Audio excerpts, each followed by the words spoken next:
and also cloud adoption. So there's a lot more cloud adoption in the last 2-3 years.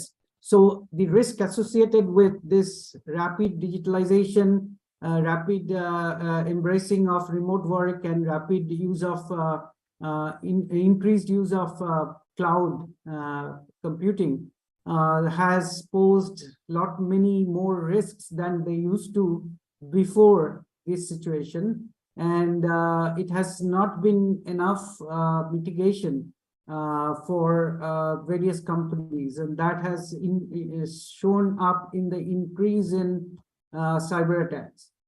Another thing that is also a trend, which is mobile and Internet of Things, IoTs. These technologies, along with the cloud, are expected to be the fastest growing threat vectors. So they give opportunities. New technology means new opportunities, new business models, new kinds of customers, and new kinds of businesses. But that also means that you have a lot more threats from cyber attackers. So cyber criminals age out nation states as top threat actors among 31% of respondents. So they ask the CISOs and CIOs, like, who do you think is the most dangerous of your adversaries? And normally we tend to see the nation state attackers as the top threat for us. But for many businesses, which are not necessarily critical for national security, for example, there the attacks are mostly more attacks are coming from cyber criminals rather than this threat actor, the nation state threat actors. So what are the different cybersecurity roles, right? So cybersecurity roles. So it's not just one kind of a job. Various types, depending on your training, depending on what you know, what you like, and what your acumen is in, you might end up in different types of jobs in the field of cybersecurity. So here are some examples. For example, you can be a cyber security infrastructure specialist, so who design how the infrastructure architecture of the network, architecture of the system should be to be more secure, reduce risk of cyber attack. You can become network security consultants, so you will be more focusing on the network security. You could be security analysts who would be analyzing the various attacks and incidents, and also analyze threats and figure out what mitigation steps needs to be taken, whether they are enough, if you're in compliance with the standards from various standard bodies and the government, etc. You can also become application security analyst, who would be analyzing the security of applications, because organizations use hundreds of different applications for their business, for their human resources, for their procurement, for their various kinds of customer data, etc. So these applications themselves might be insecure. They might be designed to be insecure. So analyzing the application security is another thing. Cloud security architect. So when you put your business, your processes and your applications on the cloud, and the cloud is being hosted elsewhere, there are various security issues that come up, and cloud security architects actually try to mitigate the risks that arise out of using a shared service or like a cloud service. You can also become blue team members. Blue team members are those who actually directly fight in real time ongoing attacks, so that the system, even if it gets exposed, even if it gets attacked, the blue team members can actually work towards arresting the spread of the attack and contain the attack in certain cyber assets, and not let it spread throughout your network and throughout your databases and so on. You can also have cybersecurity software developers. So we use many different software for cybersecurity. For example, we use firewalls, we use a network intrusion detection system, We use endpoint intrusion detection system. We use malware analysis tools. We use antivirus tools and so on. So developing those software is also a type of a role for cybersecurity trained personnel. Malware analysts, people who analyze malware, especially in antivirus companies and so on. Threat hunters, people who actually actively try to find threats in your organization, organizational network, organizational infrastructure, and try to mitigate, help you mitigate those threats. So these are a few examples. There are many other roles. So in fact, NIST has a very comprehensive guide about the various kinds of roles and responsibilities in the cybersecurity industry that you can actually look at. So, so that's the cybersecurity different kinds of roles.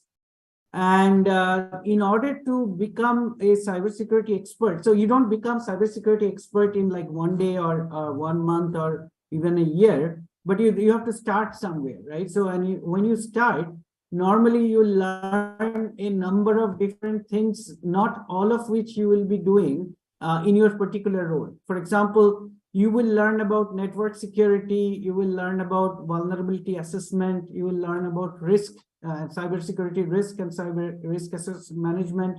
You will learn about threats and how to analyze threats, how to model threats. You will learn about business continuity practices in the face of a cyber incident.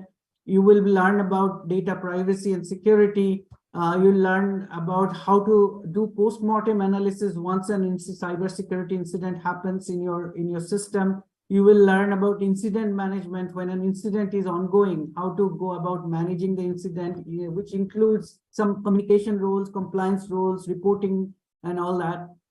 You will learn about asset and inventory management, cyber asset inventory management, patching the inventory, vulnerability in the inventory, and so on.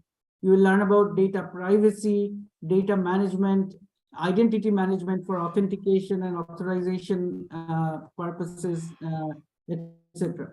So all these things you will learn in the beginning, but at the end of your first learning experience, you will know all of these, but you will not know any of these things in the most in-depth manner, because that's when you have to choose. That's when you choose what you want to become. Like, do you want to become a network security analyst, or you want to become a vulnerability assessment and penetration testing person, or do you want to be a risk assessor, risk mitigator, or do you want to become a threat hunter or threat analyst? Do you want to become a data privacy consultant? Do you want to become a digital forensics expert? Or you don't want to become a identity management expert, privilege access management expert, and so on. So these things will come as you go on in your learning, and some of it you will pick up as you are in the job.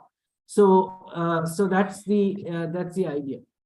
Now here is a poll question that I think Stuart will put in as a poll. Right. So here the question is, what is stopping you from taking cybersecurity certification? Like, why, knowing that cybersecurity is so important. So there are 4 choices you have to choose. I can find a program which is fully comprehensive. I wouldn't get the practical exposure to become job ready. I find it difficult to learn from pre-recorded lectures. My work schedule won't allow me to get enough time for learning. So which is it that you can choose, so you can get an idea about what is stopping you from doing this. So I guess it will give you a few moments to vote, and then we will show the results, so you have some idea. Yeah, the numbers are still changing. If you are on the streaming services, you can put A, B, C, or D into your comment or chat box, but I'll give you another about 15 seconds as we get the last responses in from our Zoom audience.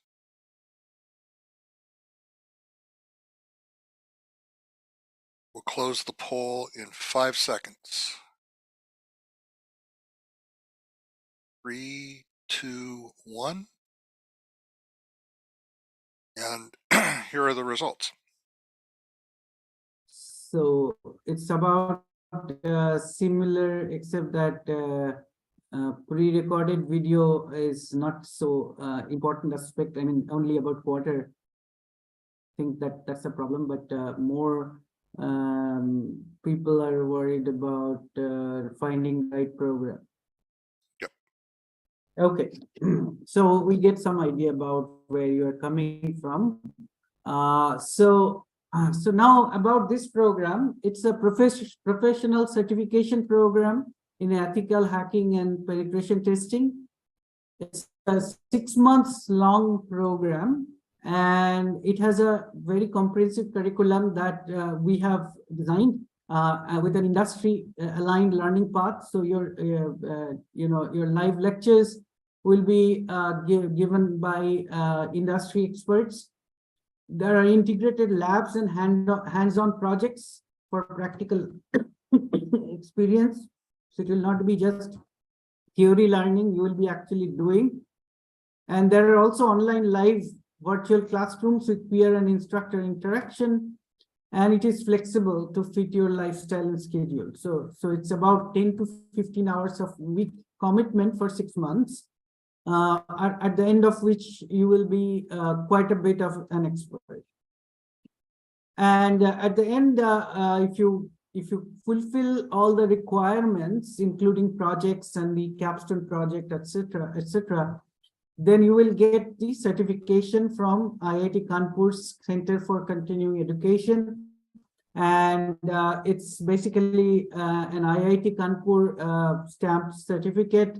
It's an applied online learning with industry experts, hands-on projects with integrated labs, including a Capstone project. We'll come to what they are, and master classes, monthly master classes from IIT Kanpur experts, including myself. So that's the overall program. IIT Kanpur, those of you who do not know, it's one of the earliest Indian Institute of Technologies, which was established in 1959. It's also is home to India's cybersecurity technology innovation hub.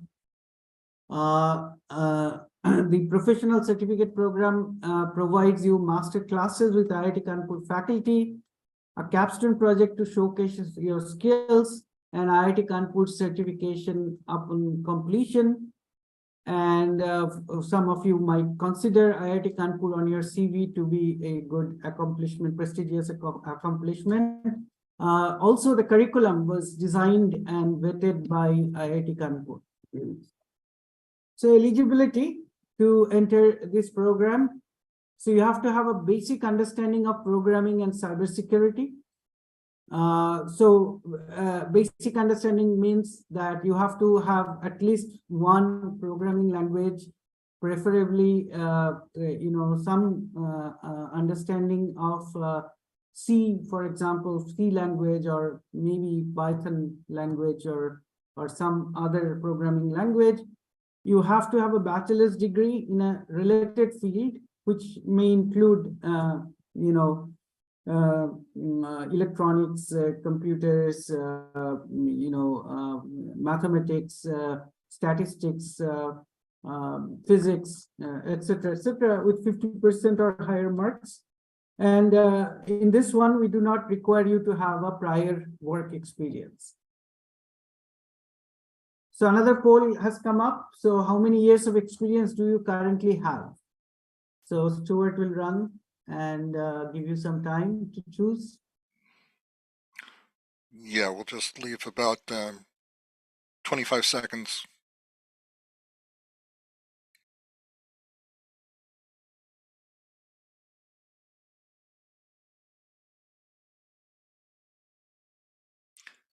Okay.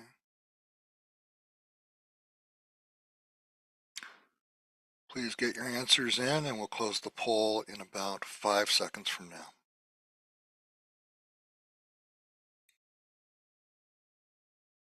And here are the results. Okay, so about half is currently studying. and about quarter has more than 5 years. And 1/5 has 0 to 5 years. More 0 to 3 than 5. Okay, so more currently studying. Okay. So how this program prepares you? So first of all, we start with orientation. Then there are 3 divisions in the entire curriculum. First division is ethical hacking. Second division is vulnerability assessment. And third division is penetration testing. And at the end of which you will do the Capstone project. But this is kind of overlapping. So as you see that these boxes are overlapping. So you will learn these things in a kind of like a rolling schedule. And then every month there will be a academic master class from IIT Kanpur, which is elective, but it is recommended to attend because you will learn something very interesting and important, hopefully, for your future career if cybersecurity is your choice of career. You get to master various tools. Here are some example tools that are being shown here, but there are maybe other tools. For example, Kali Linux is one of the penetration testing tool. Barb Suite is a web penetration testing tool. MX Toolbox are some of the threat intelligence tool. There are pen test tools. There is network mapping tools like Nmap. There is Wireshark to observe, monitor network packets and wireless packets and so on. TCP dump for capturing network packets and analyzing them. Robtex, HPing for various kinds of testing tools. So these are some of the tools, but there are many other tools that will come up as we go. The kind of projects that you will see is kind of like a industrial, real life situation-based projects, right? So, for example, suppose in a vulnerability assessment scenario, let's say a production environment was breached and the personally identifiable information and personal card payment kind of information data is available on the darknet, right? So this is a common theme in real world that companies suddenly find through their brand monitoring partner that their customer data or some employee data is currently being sold in the darknet. Now, at this point, you are called in and you are asked to perform ethical hacking to figure out how data that was on the network in some database could have been stolen. So this is more like a post-mortem analysis, but you have to know the ethical hacking in order to get into the mind of the attacker in order to analyze what happened and do some forensics, digital forensics on the various machines involved, the network traffic, the logs, firewall logs and intrusion detection logs and endpoint detection logs, and analyze and reconstruct how the breach happened, right? The reason why you want to reconstruct is because next time it should not happen, right? So therefore, unless you know how it happened, you cannot protect your system from how it happened. So therefore, you have to first work out how it happened. So this could be a scenario that is created in a mock environment for you, and you have to you have to figure out how the attack happened. Similarly, a bank may actually call you for doing a vulnerability assessment and penetration testing on a new application they're launching for customers. So in that case, and let's say this application takes credit card data, bank card data, etc. So they have to be compliant with a compliance standard called PCI DSS, this data security standard of the card-based payment systems. So here you have to not only figure out if there are vulnerable components being used, whether there are vulnerabilities such as buffer overflow, integer overflow, or privilege escalation, various kinds of pointer, pointer-based problems, and null pointer access, memory leakage, and various kinds of ways the attackers can actually attack your application. And you have to come up with the final report where you will show that these are your vulnerabilities in your application that you have to fix. And I have found them either by consulting the known vulnerability databases, or I actually have mock attacked your system and figured out the weaknesses in your application, and here is a list, and now you fix it before you launch it. So that's a VAPT kind of a project that you might get. Another kind of project could be vulnerability assessment and exploitation. There you have to, let's say, you are given a website of an e-commerce website, which is intentionally designed to be vulnerable. So you have to actually not only first find the vulnerabilities, the mistakes in the design of the website, in the code of the website, but also actually show that the mistakes actually are dangerous by exploiting the vulnerabilities and getting into the database, exfiltrating information, or taking control of the machine on which the web service is running. So this is the exploitation. So this is and these are just examples. There could be more, but all these things are real world, real life scenario that is happening every day in various scenarios. Like you might have read in the news that the Indian AIMS, the All India Medical Sciences Institute, in December got attacked by ransomware, and similar scenario came up that you have to find out how the actual victimization happened, how the data got encrypted, how the attack came through, where it came through, which machine was the weakest point that the attackers exploited, and then figure out before we rebuild the system, we have to figure out whether the system is safe to be put in business.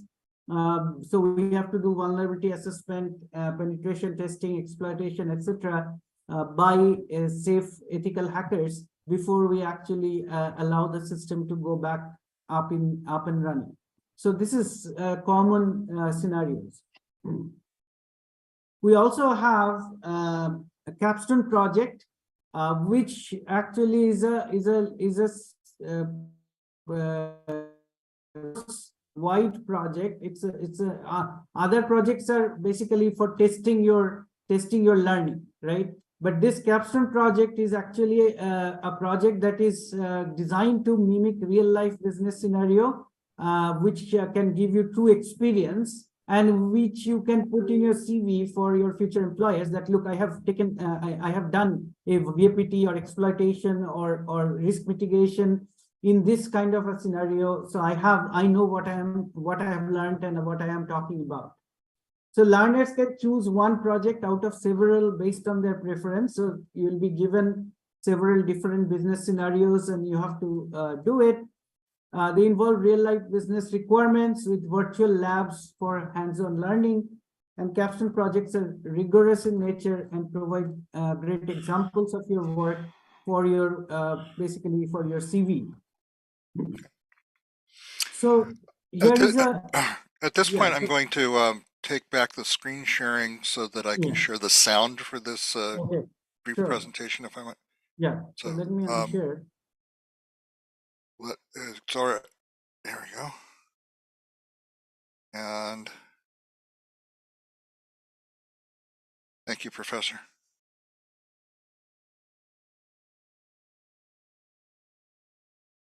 So this is a brief presentation about the learning platform, which, as I mentioned, Simplilearn's the delivery partner with IIT Kanpur for the program.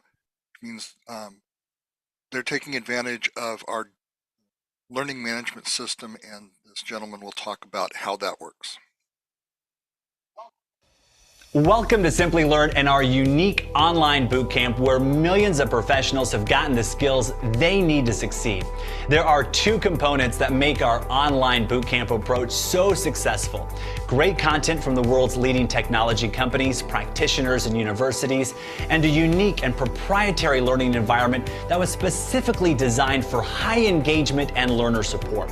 When you log into Simplilearn, you set the course timeline that meets your busy work and home schedule and keep track of your progress every step of the way. We'll help you stay on plan with automated and 24/7 human support. At the core of our programs are our live virtual classrooms where you interact real time with trainers that are recognized leaders in their field. There, you'll review key concepts, get questions answered, and interact with your peers. The important reports on the audience, if you notice, are demographics. This is super useful, especially if you're running ads, for example. You could do it on social media. Later, you'll learn social media marketing too. By looking at these numbers, you'll be able to understand the age range of people that you should be targeting. You know what? You could just focus only on that age category, show your advertisements to them. Very useful. That's not all. You get to learn from faculty at global universities and industry experts via master classes.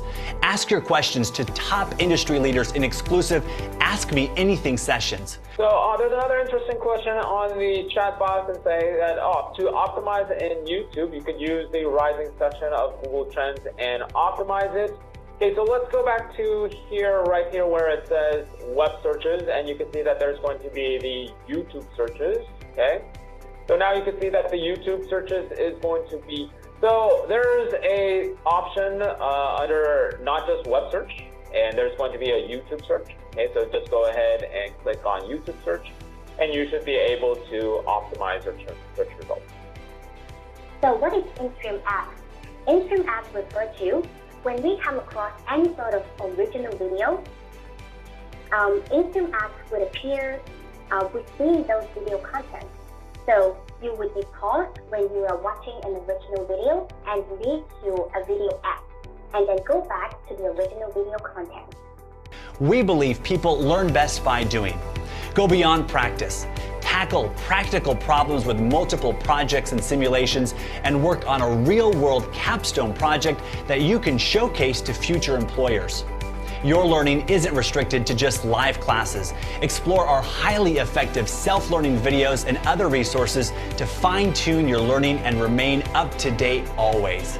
You can focus on different learning approaches by subject to personalize the overall learning experience to your learning style and needs.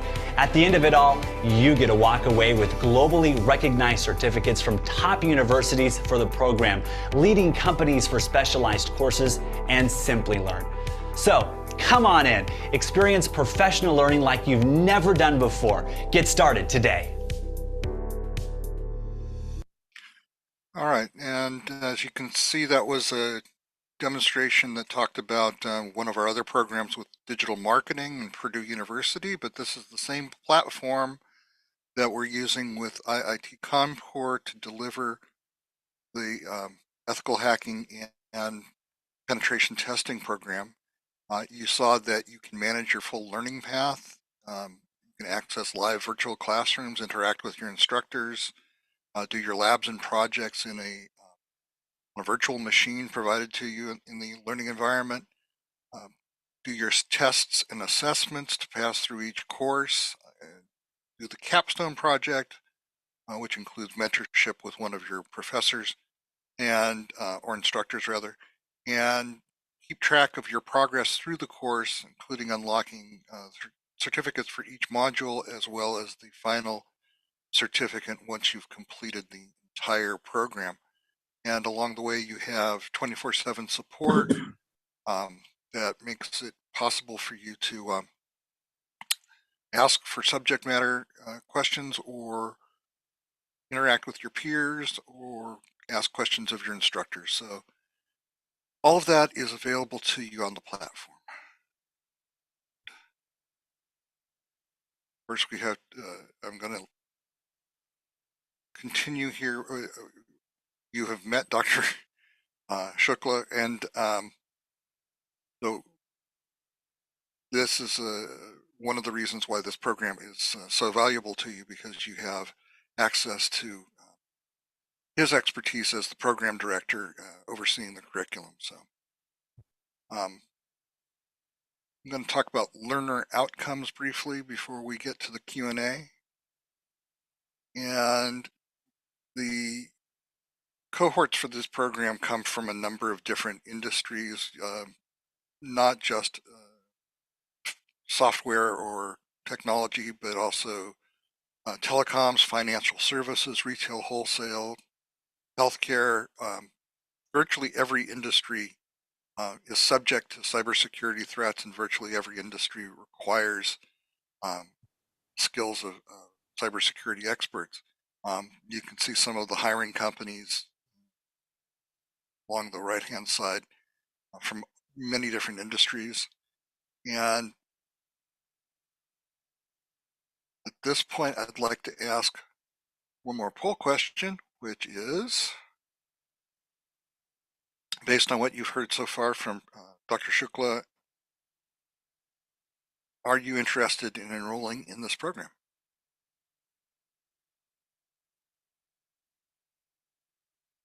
Leave this open for about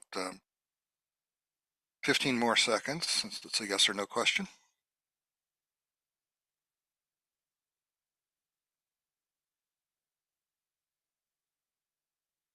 Get your answers in the next 5 seconds, please.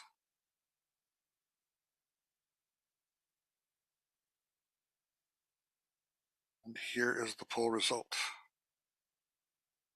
Over 3/4 of our respondents said they are interested in enrolling in the program, Professor. Oh, interesting. That's good. So let's see how to enroll. Okay. So the enrollment steps are very straightforward. As the delivery partner for the program, you email to us at Simplilearn. I will put the email address into the chat for everyone. Once you email us, we will review the content of your application. We'll go over your educational credentials, do a quick test of your programming aptitude, and if you pass the review, you will receive an admission offer. Our next cohort starts in just a couple of days, so day after tomorrow. The 8th of February, we'll have an orientation. If you missed that, of course, there'll be another orientation before the classes start on 25th of February. So the fee for the program is $1,64,999, and financing is available. You can pay it off over time at zero cost financing at $5,478, 5,478 rupee a month. Again, put the email address into the chat for you, so you have that available and you can contact us. And one more question for you: if you're among those 77% who are interested in joining the program, how soon would you be interested in doing that?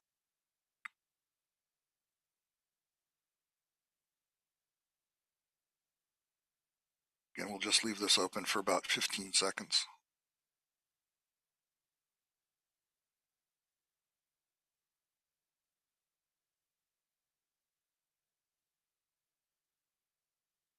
Close it in 5, 4, 3, 2, 1.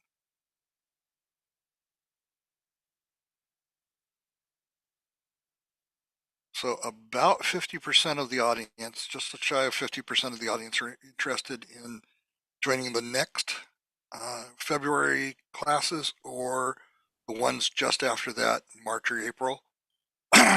And if you're looking to do this more than 6 months out away from now, please contact us at ask us at simplilearn.net, and we will make sure we stay in touch with you and keep you updated answer any final questions you have and let you know about future editions of the program.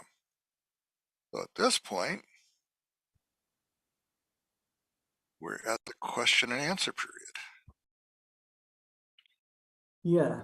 So should we look at Q&A or should we look at the chat? Where are the questions? Okay, I have a number of questions that I've queued up Okay. from the Q&A and chat. So turn off my camera. Don't need that. And Suchasai has asked, already enrolled in Certified Ethical Hacker version 12, is there any difference between that course and this program? Yeah, so that particular program is usually meant for EC Council certificate, and that is oriented towards getting that certificate. This is more of a comprehensive program for ethical hacking as well as penetration testing and vulnerability assessment. CEH is less comprehensive than this program, I would say. And this program is more focused on training you to have the skills to do this kind of work. Yeah. Right. Shishwani asks, does it help? Does it add value if someone already has CEH or CISM certification when taking this program? Certainly. So that means that person is more, has more exposure to ethical hacking concepts from cybersecurity and probably familiar with terms. So obviously they will do better. They will actually have probably an advantage in the class. Nalini asks if a student of law is eligible for this program if they have programming language knowledge and experience. Yeah, so admissions will be based on some preliminary tests on your programming skills. So if you pass that, and being a student of law, and if you still know programming, that means you have a keenness for this kind of technology, and hopefully it will be not that difficult for you to learn. Azam asks, he has knowledge but no degree. Is this appropriate? This program appropriate for him? That's a very interesting question, because I know actually I have in my organization hired people who no degree, but they are excellent hackers and excellent penetration testing people. However, this is a question that Simplilearn has to take a call on, because the requirement for having a bachelor's degree is theirs. Yeah, they probably can take a call on a case-by-case basis. Yeah, from our perspective, we have a fairly strict requirement to have the bachelor's degree to enter this program. There are other programs that you can look at that don't require a degree. This one in particular does. We have to maintain that standard, unfortunately. Mm-hmm. So there are courses of 6 months claiming a master's program of advanced cybersecurity. And English Satish is asking if it's really feasible to learn through a program like this if you're taking weekend classes and you've started from basically from scratch. Will you be able to succeed with a program like this? Yeah, so as I said that, this cybersecurity is a journey. It's not a end by itself.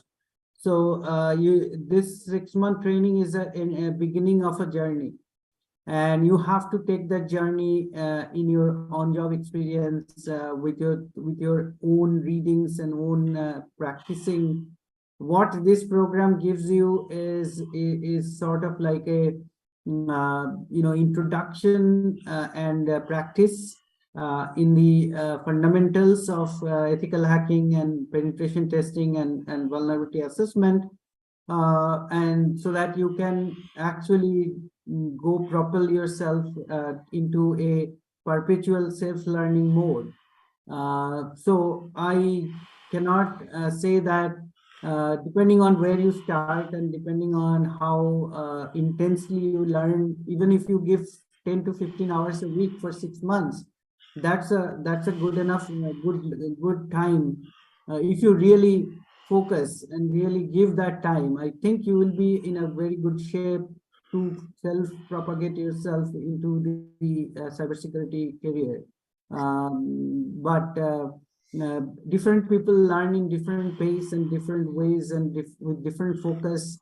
So it's very difficult to predict in particularly what will happen to you. But this is how I look at it.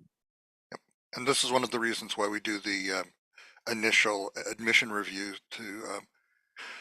to help make sure that the people we admit to the program are committed and ready to learn and really want to get the benefit of it.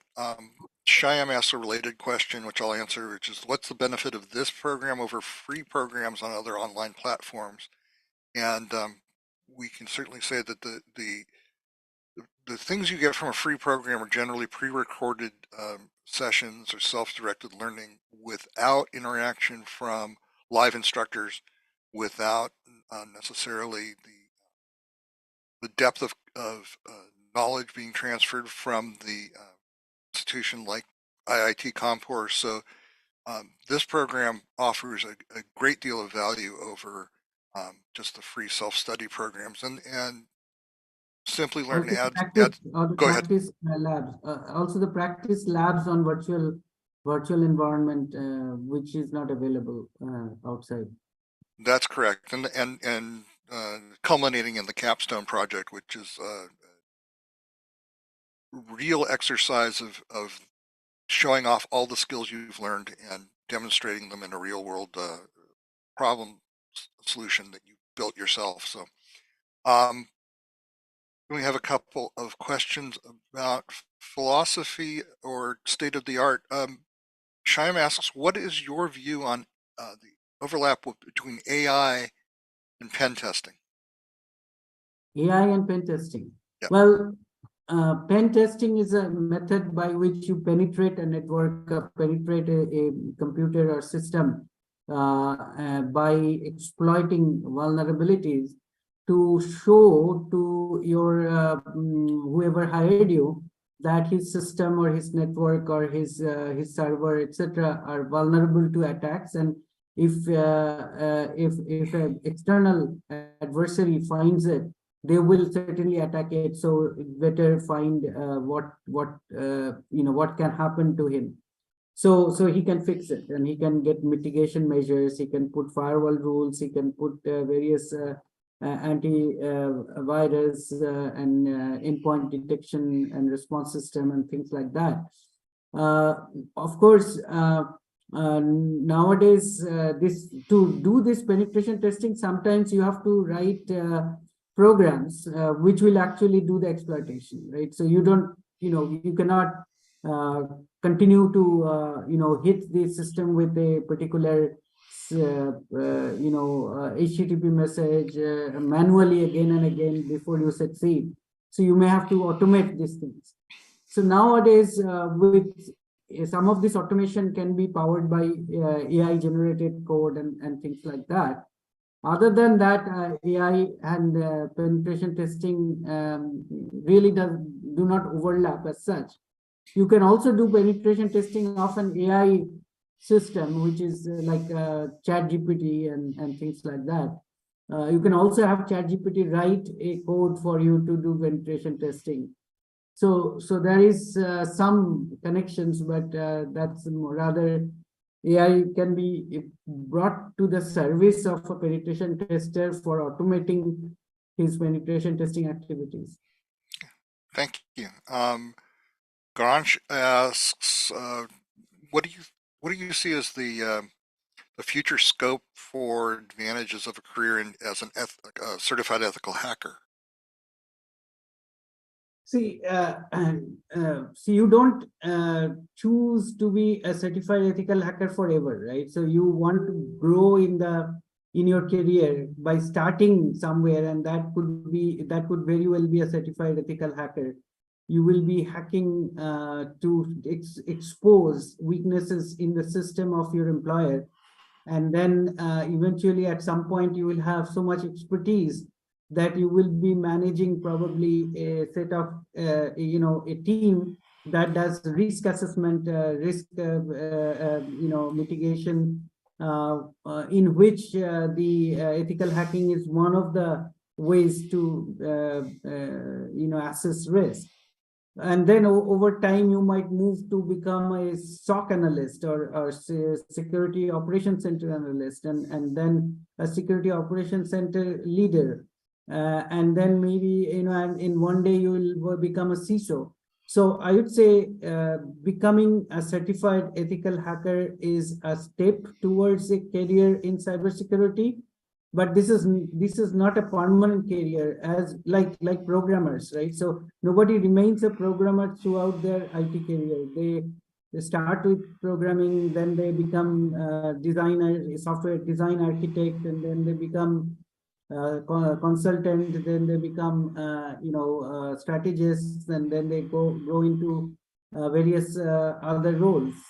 So I think certified ethical hacker for young people is a very good choice, because it actually is a lot of fun to actually show that you can actually enter a system. But at the same time, if you do it without being a certified ethical hacker and without being in employment of the person whose system you are penetrating, you might go to jail.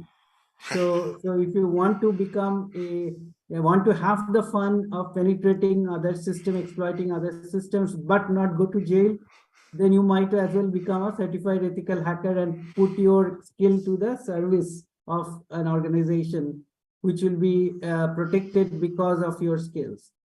So I think it's a good career choice for young people. I think one of the reasons why certified ethical hacking evolved was that the official entities, official government agencies were tired of taking people out of jail who had been sent there for hacking, and they wanted to have people who are trained to do the same. But NSA does that.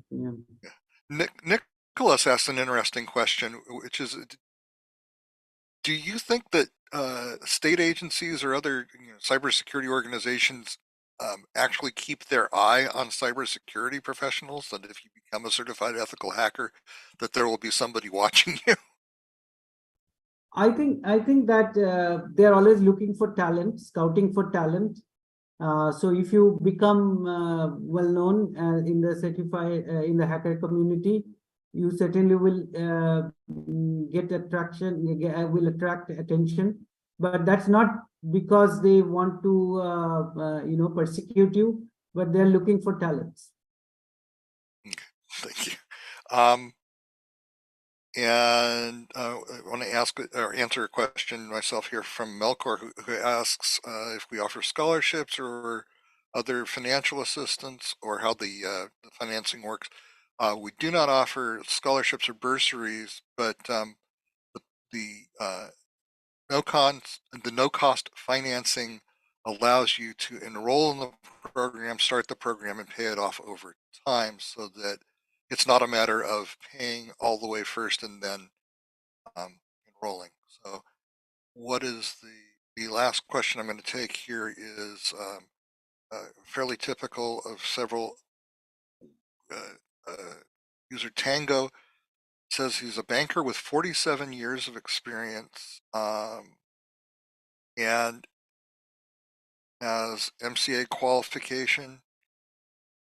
How would a course like this help somebody at that stage of their career to move forward? It says 8 years of banking experience. He's 47 years of age. Yeah, so 47 years of banking experience would be maybe too much. Right. Yeah, so I think that if you are, so banks are one of the major users of cybersecurity talent, cybersecurity tools and technologies and frameworks, and they are probably the most aware of cybersecurity risks, and they actually, I do work with many banks, including the Central Bank of India, and I know that banks are very serious about cybersecurity.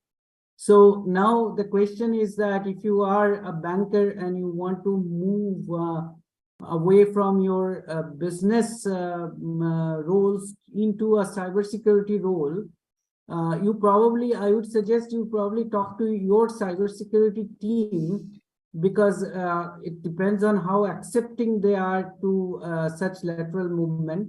But I know that the banks hire a number of cybersecurity, ethical hackers, cybersecurity architects, network security consultant, risk assessment and risk management consultants.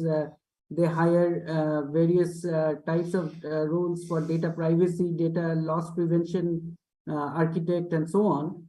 So there are many roles in the banks for cybersecurity professionals. The question is that will they hire somebody that who has domain expertise? I think for risk assessment and so on, it might be actually beneficial for the bank to hire somebody who get trained in cybersecurity after having the domain knowledge of banking. But it's up to the bank and the CISO of the bank and the organization, so I cannot tell you for sure. But domain expertise can help in certain areas of cybersecurity, especially in risk assessment, risk mitigation, kind of thing. Yeah, and that point about domain expertise, I think, applies across all industries, that if you come into a program like this with deep domain expertise and you learn this set of skills, you can provide some great insights to your employer or to other employers in that domain. So at this point, apologize for all the questions we could not get to. I'm going to go ahead and move to the last part of our presentation.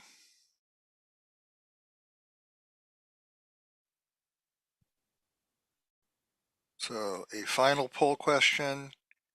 And with this poll question, if you are interested in receiving a proof of attendance for this session,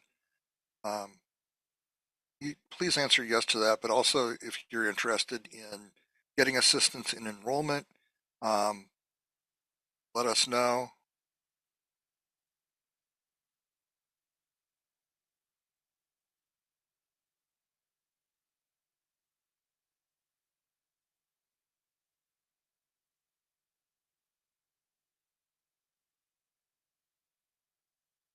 And we'll leave this open for another 5 seconds. Again, if you would like a proof of attendance for this webinar, please click yes. And we'll give you 3, 2, 1. All right. And about half of the respondents said that they were interested in getting assistance. So the best way to do that, of course, is to contact us at askus@simplilearn.net. The QR code that you see there will take you to the program page on our website and let you download the syllabus and get other information. But the best way to get answers to your questions is through askus@simplilearn.net. So at this point, I want to thank Dr. Sandeep Shukla for being here today and sharing so generously with his time and knowledge. Thank you, Doctor. Thank you, Stuart, and it was a pleasure. So hopefully all of the attendees got the information they wanted, and hopefully see some of them in the course. Thanks. And again, I'll reiterate that. Thank you all for being here today. We hope to welcome you into the learning community with IIT Kanpur and Simplilearn. And that concludes our webinar. Thank you.